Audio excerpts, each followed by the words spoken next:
Et si on commençait par un petit jeu? Ok, je suis partante, j'adore. Mais tu m'auras pas.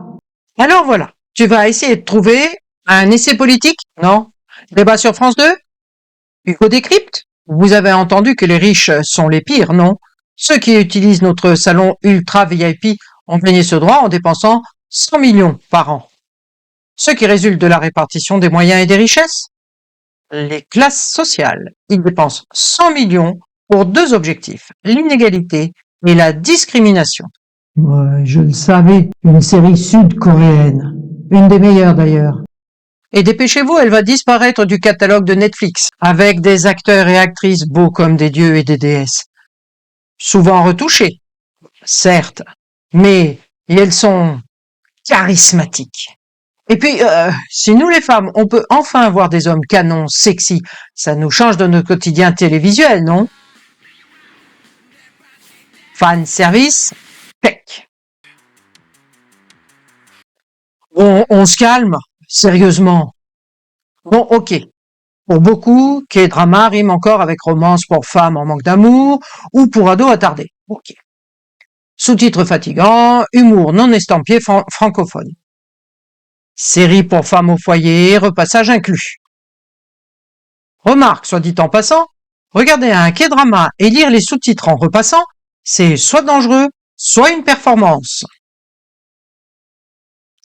Moi, je suis tombée dans les K-dramas quand j'étais vieille. Ceci dit, c'est dommage. Le K-drama, ça a bien changé, ma bonne dame. Imaginez, même moi qui ai regardé plus de 210, c'est-à-dire plus de 3360 heures devant mon écran en coréen, je peux constater que la qualité des K-dramas a bien baissé ces 5 dernières années. La cause? Le marketing. L'appât du gain, l'argent.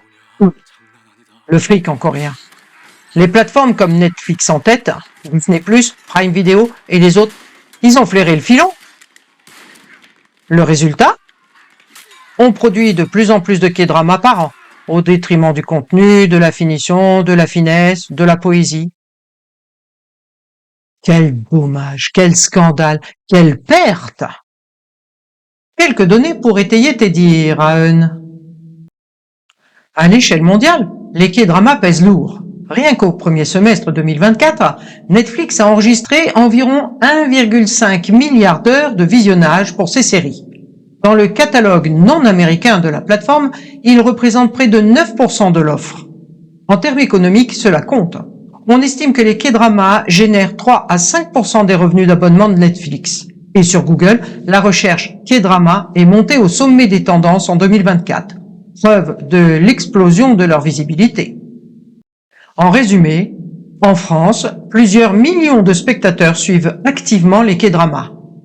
Dans le monde, on parle de milliards d'heures consommées et d'un impact économique majeur. Les plateformes, à commencer par Netflix, misent massivement sur ce phénomène. Preuve que la vague coréenne n'est pas une mode passagère, mais un mouvement durable.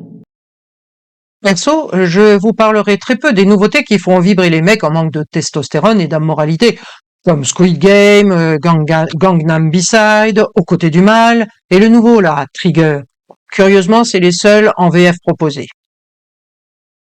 Je vous parlerai surtout des perles que j'ai découvertes au fil de mes errances, les séries qui m'ont bouleversé, fait réfléchir, les séries qui m'ont fait rire aux larmes.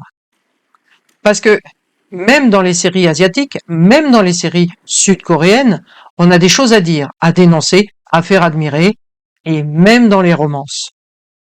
Ce qu'on vous propose ici, c'est de plonger dans le monde des 16% de Français qui aiment les K-dramas, avec du contexte historique, des comparaisons avec d'autres fictions du monde, des critiques engagées, des anecdotes de tournage, et surtout, des émotions. La Corée du Sud, c'est un miroir, une fenêtre sur notre monde hyper libéral et capitaliste à outrance, un théâtre, un laboratoire social, et les K-dramas sont un de ces langages les plus fascinants. Bienvenue dans ma série Kdrama.code, et monde en 16 épisodes. Ici, on parlera d'histoire, de société, et de ce que ces séries disent de nous, aussi. Oui, même celle avec un roi amoureux d'une flic. Et aussi celle d'un héros de BD amoureux de sa lectrice assidue. Même celle d'un homme enfermé dans le corps d'une reine de l'époque Joséon. Ah, celui-là, je l'adore. Et même la romance où un homme et une femme échangent leur corps. Ah, celle-là, elle est divine. Après tout, Songe d'une nuit d'été, Hamlet, Don Giovanni, On ne badine pas avec l'amour, sont aussi des histoires à l'eau de rose. Vous oseriez, vous, les comparer au feu de l'amour? Et puisqu'il faut choisir un début, je commencerai par ce drama. Il date, et il va disparaître de Netflix.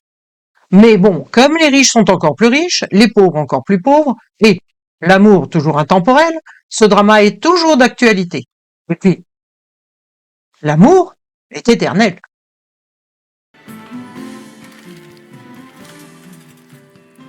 Allez, Annyeong, on se retrouve bientôt. En attendant, je débute et j'ai besoin d'encouragement. Alors, pouce bleu, commentaire, abonnement.